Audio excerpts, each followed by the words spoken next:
विवाद बनिरहेको काठमाडौँ टावर भत्काउन बालेन र सुनिताको मन मिल्यो। काठमाडौँ महानगरपालिकाकी उपमेयर सुनिता डंगोल महानगरको विवादको इपिसेन्टर बनिरहेको काठमाडौँ भ्यू टावर अनावश्यक भएको बताएकी छन्। पुरानो बस पार्कमा निर्माणाधीन र उक्त टावरको विषय थप पेचिलो बन्दै गएपछि महानगरपालिकाका मेयर बालेन्द्र शाहले टावर भत्काइदिने योजना बनाइरहेका छन्।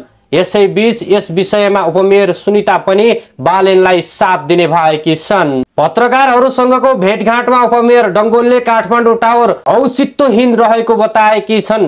परियोजना र उद्देश्यका लागि लिइएको हो, त्यसैका लागि प्रयोग हुनुपर्छ भन्दै उपमेयर डंगोलले जनतालाई ढाँट्न नहुने उनको तर्क छ।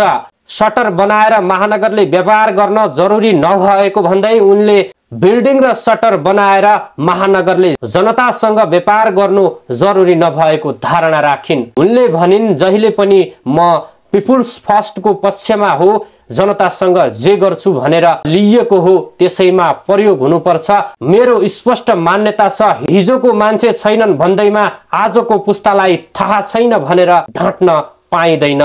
ठमेलको छाया सेन्टर पनि आवश्यक अध्ययन गरेर निर्णय लिन आवश्यक रहेको उल्लेख गरिन्। होटल हिल्टनको विषयमा पनि अध्ययन गरिने उनले बताइन्। उनले सम्पदा संरक्षणको कुरा मात्रै नभएर अब सम्पदालाई मास्दै जान नहुने बताइन्। अहिले बनाउँदा यति खर्च भयो, उति खर्च लाग्यो भनिएला, तर हाम्रा सम्पदा जोगाइ राख्न सके 100औं वर्ष जीवन्त राख्न सक्छौ, उपमेयर डंगोलले भनिन्। त्यो भन्दा ठूलो सम्पत्ति केही हुन्न। त्यहाँ पुरानै अवस्थामा फर्काउन सकेको दिन मात्र सम्पदा संरक्षण लागिरहनु भएकाहरूले न्याय पाउनेछ। मेयर शाहले महानगरका प्रमुख प्रशासकीय अधिकृत सरोज गुरागाईले अनियमितता गरेर काठमाडौँ टावरको नक्सा पास गरिदिएको आरोप लगाउँदै कारबाही गरेका थिए। उक्त विवादसँगै टावर नीतिगत भ्रष्टाचार समेत भएको बालेनले बताएका थिए। दर्शकवृन्द,